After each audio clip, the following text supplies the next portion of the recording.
La fiancée de personne de Ava Weissman. Le premier. Tu ne sais pas très bien quand ça a commencé. Il faudrait te souvenir de la première fois où tu t'es dit « Lui, je vais le fumer ». Souvent. Tu te le dis souvent. À chaque fois peut-être même. Ça fait beaucoup. Bon allez, la première fois, c'était quand? Impossible à dire. C'est sûrement venu petit à petit. Non, il y a bien une première fois, un avant et un après.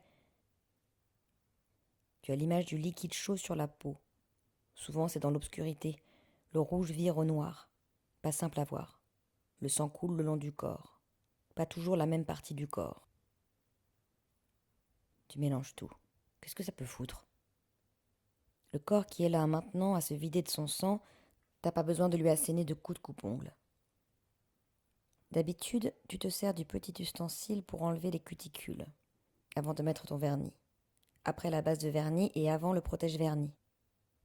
Une fois, il y a longtemps quand même, il avait fallu dans l'urgence ouvrir ta trousse de toilette.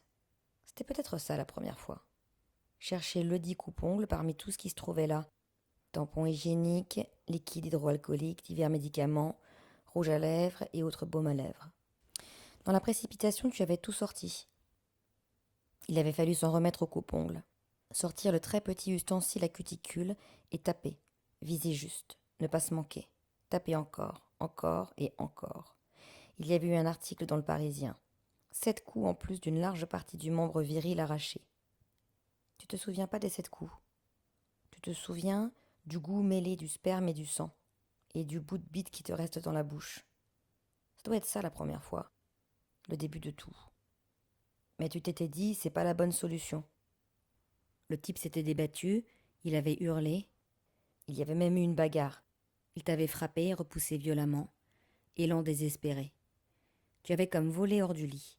Tu avais eu des bleus. Mais sa queue était bien restée dans ta bouche, un bon bout du moins. Et il avait fini par se vider de son sang. Trop risqué, à ne pas reproduire. Non, t'as amélioré ta méthode. À bout de souffle. Je crois que nous n'avons plus le choix, il va falloir greffer. Ça lui coupe le souffle. Il se l'est dit après à lui-même, ou peut-être sur l'instant, il ne sait plus.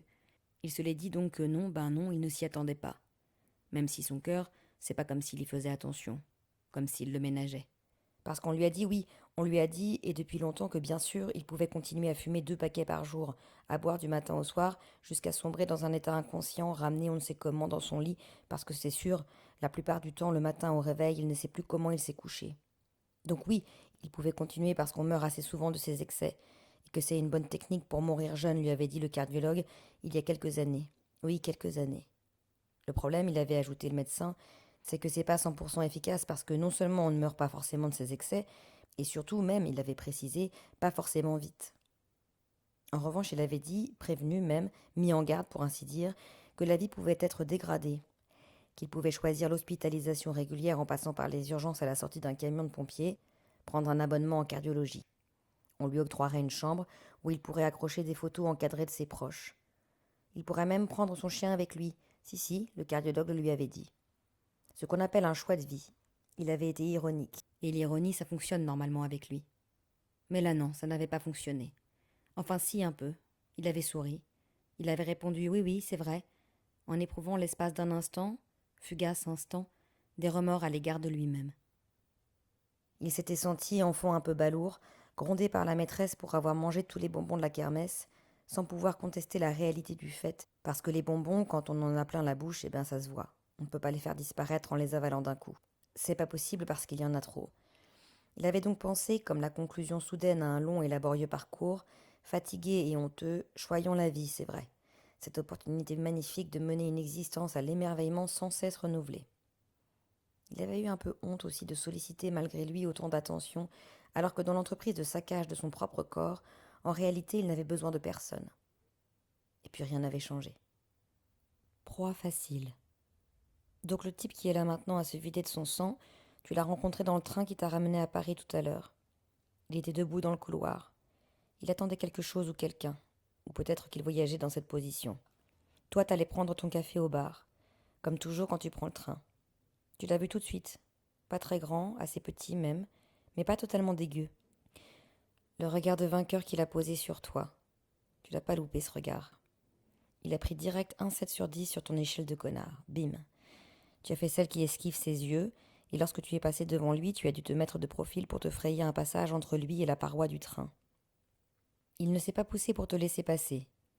Le connard prend de la place, tu t'es dit. Il est monté à 8 sur 10.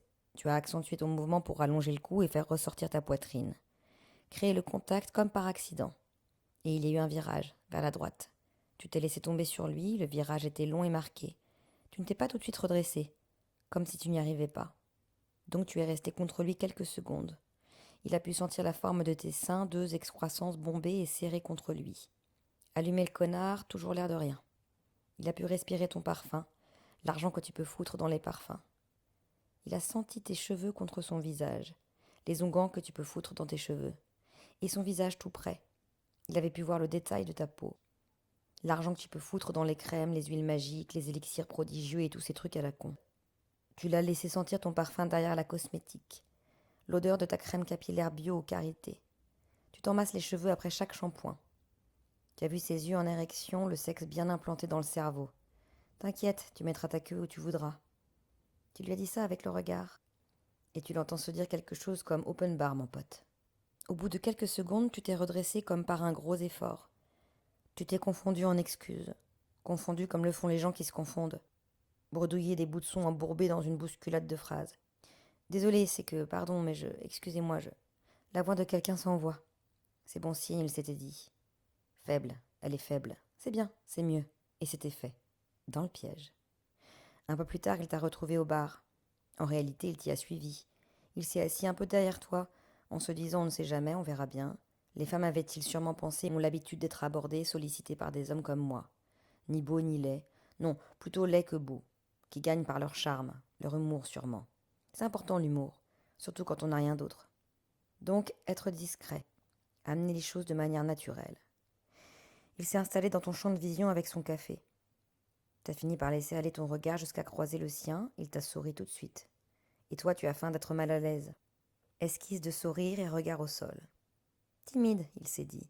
C'est bien, c'est mieux. Et juste après, quand il a engagé la conversation, tu as mis du temps à lui répondre. Comme si les sons ne parvenaient pas à sortir. Introversion pathologique, il s'est dit peut-être. La proie facile. C'était La fiancée de personne de Ava Weissman, lu par Pauline Ziadé. La fiancée de personne de Ava Weissman, apparu aux éditions Le Tripode.